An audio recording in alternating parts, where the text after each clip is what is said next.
necessarily something that we're thinking about. So the reason why I want to talk about it is give me 1 second. For some reason, I wanted to pull up where did I have it? Okay, here we go. Okay, yes, hello. So, yes, we want to talk a little bit about the trauma and the trauma bond and what it has to do with our relationships. And the reason why I feel like this is important is because we often say, we are socially awkward or we are not happy with our relationships, and what happens and what the behaviors I see is procrastination and self-sabotage, imposter syndrome, fear of rejection, all of these things that we are talking about, and in fact it is actually something different. So many of us are trying to reach goals, and whether or not those are health goals or those are business goals or there's other kinds of goals, we are trying to reach those goals and we are not reaching those goals, and we don't really know why, right? Hello to India. Nice to see you again. Thanks for coming. So it's kind of like we somehow we have these obstacles and we are not capable of identifying what it is. And today I want to talk a little bit about trauma, okay? And especially when it comes to relationships, because the environment that we are in are is really important for you to succeed or to not succeed. Now, I am not talking about going out and getting a divorce or going out and like sorting everybody out of your environment or like pointing fingers at anybody. This is not a blame free card or a blame game. This is for you to start fighting against the negativity that you have and feeling in your life that you are covering up with your self-sabotaging behavior. This is for you to just identifying what is really maybe going on underneath that self-sabotaging behavior, okay? So just keep that in mind as we are talking about this. So trauma bonding, what exactly is it? Trauma bonding is, for example, hey Vipka, trauma bonding, for example, is when you fix, basically it says fix me, save me, validate my existence. So if you have the need from your relationships, and it does not have to be your spouse, it can be just a friend, it can be friends, right? If you have the need for them to help you and save you in some way or to validate you all the time, you need to hear good job, you're doing great, that is the sign of trauma bonding. Chaotic, unpredictable, or roller coaster of emotion. Like if you're constantly up and down, if you're not in control of your emotions, if someone can like knock you out of the ballpark immediately, that's a good sign that something is not quite right, that you may need to do some healing on that side. When you have I'm actually from Germany originally.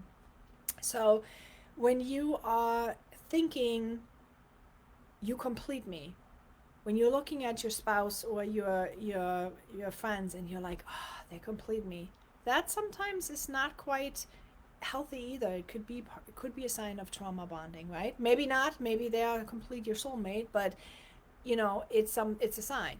I betray myself, all of my needs to receive love. Okay, that's a big one, you guys. All you people pleasers out there, I want you to take a look at your relationships. I want you to take a look at what you do for others. Is it in congruence with what your mission, vision, and values are? For years, I've been doing things for other people. Why? Not because I felt like I wanted to do it. I just felt like I had to, right? So I kind of betrayed myself. The problem with that is when you do that, you build resistance, and you're really, it's not just a resistance, but it's the resentment, actually. It's the resentment that you're building with this. And it's a problem, okay? So you have to heal that. And it's simple to heal, but you have to become aware of that there's something maybe not quite aligned with your relationship. And like I said, if you are doing that in your relationship, it doesn't mean that you have to cut that relationship out, or that it means that you need to do some steps to help yourself out. Hi Marie. So help yourself out, okay? So the next sign of a trauma bonding would be my relationships mirror the pattern of my childhood experience. That's a big one. Okay, so if you take a look at your current relationships in your life, and when you see that they are very close to the patterns that you grew up with, that could very much be a sign of a trauma bonding as well, right? Now, the opposite of it is the authentic bonding, and that obviously is the goal. So, yes, we are aware of the problems. Yes, we are aware of the pain. We don't, and this is part of the way how I coach all the time is, yes, we are becoming aware of what's going on for oneself. However, we are always wanting to try to move out of this, right? We are not going to be stuck in the swampland of the soul forever in the fact that maybe we do have trauma bonding and we are going to release the feeling sorry for ourselves, and we're going to become aware, we're going to understand what's going on here, and then we're moving out of it into what we call the authentic bonding. Okay, so authentic bonding is, for example, learn me, see me, hold space for me all the time. What does it mean to hold space for somebody, right? It's very important even for parents to know for their children. Now, when the children have emotional outbursts, for example, okay, they are like trying to figure out the world, they're having outside influences that stimulate them, and they just lose it, right? Who here can relate? Okay, drop it in the comments if you have kids and you know that they are like losing it sometimes, right? When they do that, the healed adult that wants to create an authentic bonding will hold the space. They will not move in and they will not move away. They will hold the space and they will be there with them. That's the empathetic response.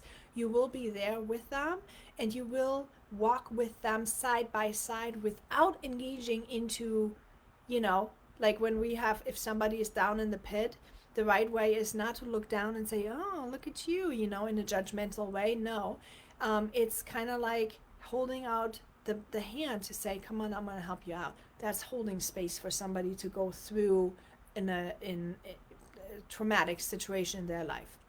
So that's part of authentic bonding. Another part would be steady, safe, consistently showing up for each other without questioning.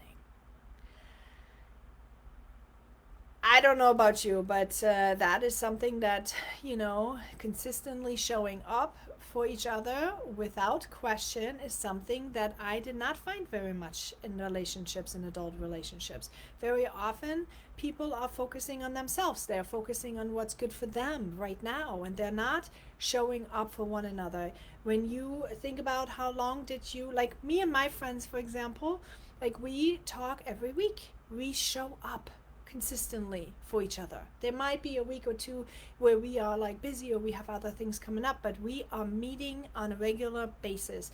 And what I'm talking about meeting on a regular basis, even if you can't physically, my friends are in Germany, right? My best friends are in Germany. So it's like we have to meet via Zoom, and that's something that's okay. But we are bonding authentically in a steady, safe, consistently showing up for each other without any questioning way. Okay. Another realize for authentic bonding would be if you enhance each other, enhance who I already am. So if you have a friend or a spouse, again, who he enhances you the way how you actually are. And many of us guys, many of us are not in that situation, and I know it, right? We are not necessarily in that situation. Some of us, they get married one way, and some of us are having boyfriends, and some of us have no spouses, and it's all often very much a mess. And this is what the reflection is on many people's lives today. Okay, I do the work to meet my own needs first, is part of an authentic bonding process. And this is again where you start having to take responsibility. If you start realizing that for whatever reason, if you start realizing that you are more on the trauma bonding side with your relationships in your life, you need to take steps to move into the authentic bonding process. So that means I do the work to meet my own needs first. You have to do the work. You have to do the work for yourself. You have to identify, what am I wanting even? What am I expecting? Where are my boundaries? Where do I want to go? What are my goals? What are my feelings? How am I, like, you have to get to know yourself. Okay?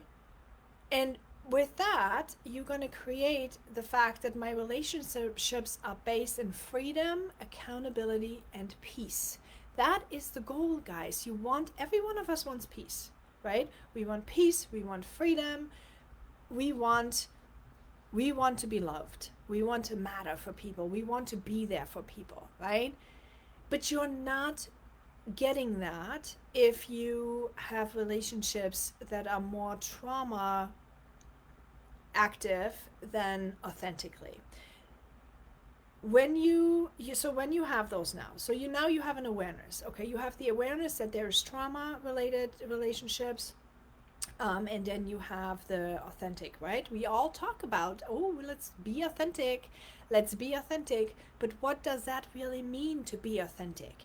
To be authentic means that you get to know yourself. You have to understand, what am I afraid of? What do I like to do? What's my favorite color? What do I like to do for fun? Who am I as a person? And what I'm talking about when you ask yourself those questions, it's not about what someone else taught you, okay? It's not about what your old paradigm tells you. It's about who you are now as an adult that you want to be or become. That's where the difference is. You have to understand, who are you now and who do you want to become? That's authentic, okay? The reason, in my opinion, and I'd love to know your feedback. So drop your feedbacks down as you're watching this and listening to this. You know, if you watch this later, say #replay, please. Let me know. I want to have a conversation about this, because this week is about fighting back the pain, fighting back the procrastination, fighting back the fear of rejection. Now think about the fear of rejection. So many of us have the fear of rejection, right? In business, in your private life, social anxiety is so huge among humans right now, especially after COVID. But think about it this way. If you are standing in your authentic truth, if you are standing with your mission and vision, your mission, what is your mission in life? Your mission in life is, who do you want to be? You know, ideally, who do you want to be? That is who you're going to be. That's what your mission is. You want to be like me? I want to be 100-year-old grandma who's still going to be climbing places and running around with my grandchildren, right? At that time. And I want to be the person who matters in that family, right? I want to be that person. So that's my mission, right? My personal mission is to become this person. Now, what do I need to be that person? Obviously, I can't be running around like a lunatic screaming at everybody and, like, you know, being nasty, because do you think I would be the person then? No, probably not. Nobody would want to hang out with me, and they're going to be very happy when they, like, push me into an old folks home, right? Think about it. You have to put in some actions. You have to put in some actions to do that. But the decision comes first, friends. Okay, the decision comes first. You cannot make a decision on acting in a certain way until you are aware of what is holding you back. What are you afraid of? Okay, if you have trauma in your life and had trauma in your life, and you had a trauma bonding, and you have a tendency to bond with people, whoever you're coming in contact with, on a trauma bonding approach, you're setting yourself up for fail, and you need to heal that trauma. Okay, you need to heal that trauma. That trauma, you can heal yourself too. Like, yes, I understand there are some traumas that are really heavy that you might not, but the majority of people, okay, I want you to know that, because I feel like some people are so stuck in feeling lost and hopeless that I want you to know that there is hope. Okay, there's many, many resources out there that you can latch onto, learn, and start working. And healing starts by becoming aware. Healing starts by understanding what is going on, sitting with it for a minute, identifying what the feelings are. What am I feeling about this? Letting and processing emotions. Again, if you haven't seen the videos on processing emotions, make sure you hop into my YouTube and check out those videos. So processing your emotions and watching your patterns and your actions and refeeding your brain the new truth, the who do I want to become? Who am I even authentically? Who am I? So many, especially in their mid-40s and even later in life, do not know who they are. And you go through patterns of life that have someone else has put them on your place, and you keep repeating and repeating and repeating and repeating these old patterns that you are not necessarily striving for. So when we talk about live a life without regrets, you have to start healing. You have to connect with yourself and then with the others. You have to create this authentic you, okay? The authentic you. That's where your happiness is. You all want to be free. You want to have your happiness, right? Walk it free. You have to find who are you even? Where do you want to go? And then we can bridge the gap of what steps is the right ones for you, because it's all different for everyone. Everyone has different steps to go to. Some people are going to do it this way. Some people are going to do it that way. Some people are doing it the third way. What are the steps that are good for you and your specific goal, right? It's important to do that. That's why, by the way, in my mentorship group, I do the one-on-one, because everyone is so different. Everyone is so different, okay? And it doesn't help you to be only in a group setting when you need a one-on-one. You need a one-on-one to maybe talk about, like, maybe you don't know. Maybe you don't know what am I even, who am I? And then a few journaling questions will kind of get you started jolting. I'll tell you a quick story on that. It's like, when I started this work, right, because the reason why I can talk about trauma bonding is because I've gone through it and I've healed it, and I am still very much aware of where tendencies and patterns bring me right back into the trauma bonding versus the authentic bonding, right? And what I want to tell you is, like, when I first started with this work, I thought to myself, oh my word, I don't even know myself. I don't know what to do for fun. What do people do for fun? My mentor always said, like, oh, just be joyful, just be fun. And I said to myself, like, what is that even? I don't know what sets my soul on fire. I don't know what I like to do for fun. Because it was not valued in my upbringing. Fun wasn't valued. It was hard work. I grew up in Germany. Hard work was valued. Showing up consistently was valued, but rest wasn't valued at all. So no, I never had time where I was just like read a book, because rest would not be valued, so I wouldn't be doing that. So when I was tasked with who are you even, I had to Google, what do people do for fun? Guys, I cried my eyes out. I'm just gonna be honest. I cried my eyes out. I thought to myself, like, why am I the only one who doesn't know? Like, I felt pathetic. I felt literally pathetic that I had to Google how to have fun. I felt a lot of shame and a lot of guilt on that. And it's important, though, I feel like, to share, because I think many of you are going through this, and many of you are not wanting to talk about it because you are ashamed that maybe you've lost yourself so much. Maybe you've lost yourself so much that you don't even know who you are, and you're just trying to keep up with this rut. And I want to tell you today, you have to walk it free. If you want, to be significant, if you want happiness, if you want freedom, if you want to matter in the people of your life, right? You have to become you, because the real people, like the real version of you, that's the person who's going to be loved. That's the person who's going to be liked. This is the person who gets to connections. But if you are not that, you are not getting there yet. If you have trouble with your teams, if you have trouble with leadership, if you have trouble with those things, it's because you are not you yet. You're not you yet, and you're not letting other people see you. And when you let them see you, that's when they can say, you know what, I kind of like her. Or maybe they say, nah, she's not for me. Like, she's too loud, or she's this, or she's that, or whatever. But you have to walk it free, because in the end, and sometimes, and this is what I'm going to close with, sometimes we don't start something because we think it's a lot of work.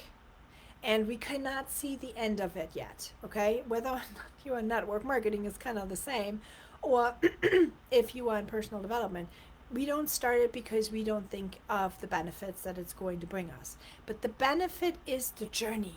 The benefit is the freedom and the peace you are starting to experience on a daily basis. The freedom is that you can be in charge of your emotions. That's your benefit every single day. There is no finish line when it comes to personal development. There is none, okay? You have to start somewhere, and the process then unveils and unravels itself, okay? And in that process, you are getting to know who you are, what you like to do. You find joy in places that you never thought that you are joyful. You find confidence in places that you never even thought are possible. I mean, guys, when I went camping with my 3 kids for the very first time, all by myself, I was shitting my pants. I was so scared. But I wanted to do it. I wanted to try to find out, is that what I like to do? Do I like camping? I don't remember. Okay, so I did, and it was a blast.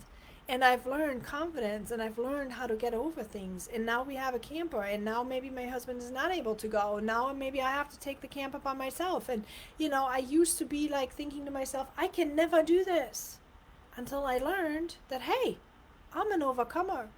I am strong enough. I can trust and find certainty in my own abilities. That if I don't have the tools right now, I will find the tools. If I don't know what to do right now, I will find the person who knows. I can find certainty into my own strength. Okay? Guys, that is where it is. That's what the beauty of personal development is. And personal development, let me just be very clear, is not you reading a book. Okay, that is not personal development. If you just read a book and your mentor once in a while says, oh yeah, let's do a book study, that is not personal development. Personal development is learning information, applying it, and then doing that for a specific time, reevaluating, was that what I wanted to do? Does that bring me closer to where I need to go? You have to have that piece of accountability. You have to have that piece of reflection and adjusting your trajectory. It has to all be part of it. Okay? All right, friends. I hope that was helpful. Let me know what you're thinking. Let me know what topics you want me to speak about, where you are maybe struggling. I would love to get your feedback, because I am here to serve. I am here to help you with whatever it is that you might need help with. I am done watching people hurt so much. I am here to spread and talk and tell everyone who needs to be healed, connect, or level up their life. Okay? My mission is to help 1 million people. Okay? 1 million people. That's what I want to do. I want to help 1 million people to get what they need. So, are you going to be one of them? Decision is yours.